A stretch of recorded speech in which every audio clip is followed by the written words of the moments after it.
Hi, dear viewers and listeners. I hope you are all well. After my mesmerizing journey through the icy expanse of Russia, my path took me to Kenya, the land of endless savannas, vibrant culture, and breathtaking landscapes. From the majestic wildlife of the Masai Mara to the warm shores of the Indian Ocean, Kenya is a realm of wonders. Yet, beyond its natural beauty lies a treasure trove of stories, tales passed down through generations that capture the essence of humanity, nature, and the spiritual world. Today, I bring to you a magical story from this enchanting land, a tale that intertwines hope, sacrifice, and the eternal bond between humans and nature. Before starting, please subscribe to my channel and activate the bell button to be aware of the next stories. I will be happy with your likes and beautiful comments. Let's go to tell the story. The Baobab's Tears. Long ago, when the world was still young, the lands of Kenya were vibrant and teeming with life. Rivers wound like shimmering snakes through lush grasslands, and the rains fell in perfect harmony with the seasons. In a small village called Mbarathi, nestled at the foot of a great hill, life flourished under the watchful gaze of an ancient baobab tree. This baobab was unlike any other. Towering and wide, its roots were said to stretch deep into the earth, connecting with underground rivers and secrets of the world. Its trunk was broad enough to shelter dozens from the fiercest storms, and its branches seemed to hold the very sky. The villagers revered it as Mti Wauhai, the tree of life, and believed it to be a living guardian, bestowed upon them by the gods. The people of Mbarathi lived in harmony with the tree. It was their protector, their provider, and their judge. Whenever the village prospered, the elders led ceremonies beneath its boughs, offering gifts of thanks. Fruits, carvings, songs, and dances were given, and the tree, in turn, ensured their fields grew bountiful and the rains came in time. Among the villagers was a young girl named Amani, whose name meant peace. Amani had a special bond with the baobab, one that went beyond rituals or traditions. From a young age, she would sit beneath its branches, tracing the ridges of its bark with her fingers, whispering her dreams and worries to the tree. When her mother passed away from a sudden illness, it was to the baobab that Amani ran, her tears soaking into its roots. As the winds rustled through its branches, she felt comforted, as though the tree were listening and sharing in her grief. Over the years, the baobab became her confidant, her sanctuary in a world often marked by hardship. One fateful year, the balance of nature began to falter. The rains that had always come in abundance were late. Days turned into weeks, and the skies remained a cruel, unbroken blue. The river that snaked through the village grew thin and sluggish, its once clear waters turning muddy. Crops wilted under the relentless sun, and the once lively songs of the villagers turned into murmurs of despair. The villagers turned to the baobab for guidance.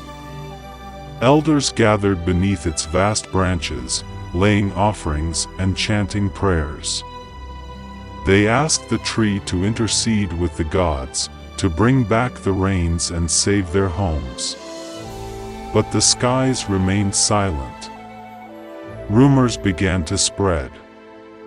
Some whispered that the baobab had grown angry with the village, that they had failed to honor it properly. Others feared that the gods had abandoned them altogether.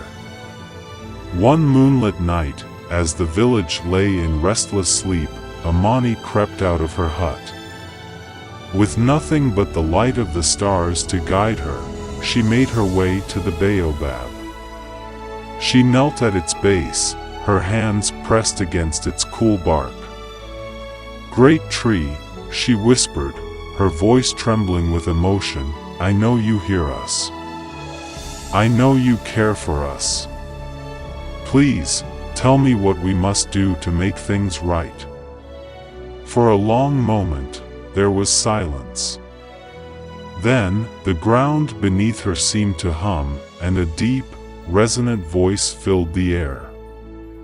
"Amani," the voice said, soft yet powerful, "the balance of life has been disrupted. The river's spirit grows weak, and without it, the rains cannot come. To restore the river and the land, a life must be given freely, a life pure of heart and noble of intent." Amani's heart sank. She understood the weight of the tree's words. A sacrifice was needed.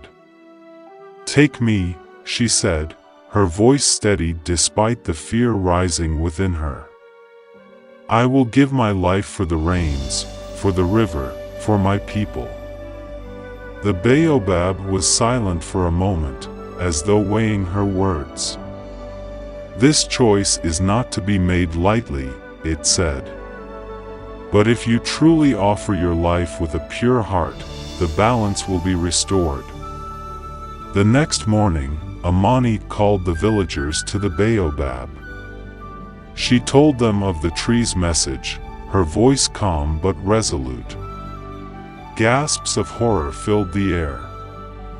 Her parents wept openly, and the elders pleaded with her to reconsider. "You're just a child," her father cried, clutching her shoulders. "Surely there must be another way." But Amani shook her head. "If not me, then who?" she said softly. "The baobab has protected us for generations. It's our turn to give back." The village prepared for the ceremony with heavy hearts. The elders wove garlands of flowers for Amani, and her friends sang songs of courage and love.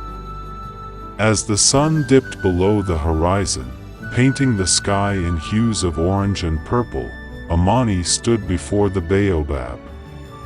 She placed her hands against its trunk, her heart steady despite the fear that lingered at the edges of her mind. "Great tree," she said, her voice clear and strong, "I give my life freely. Let the rains return, and may my people prosper." The baobab's roots stirred, and its branches trembled. A soft glow surrounded Amani, and as the villagers watched, she began to dissolve into light. Her father cried out, reaching for her, but she only smiled, her tears mingling with the glow. "Don't cry," she whispered. "This is what must be." And then she was gone. As Amani's light faded into the tree, a great wind swept through the village.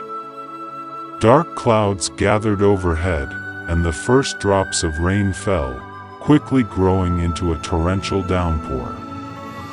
The river swelled with life, and the parched earth drank deeply. Crops sprang back to life, and the villagers rejoiced, though their joy was tempered by sorrow. The baobab, now taller and more majestic than ever, stood as a silent reminder of Amani's sacrifice. Her spirit, they believed, lived on within the tree, watching over them and ensuring their prosperity.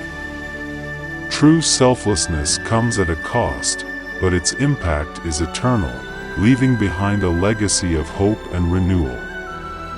Until we meet again, dear friends, may we all find the strength to give, even when it breaks our hearts. Take care, and treasure the lessons these stories bring. Be in the shelter of wisdom.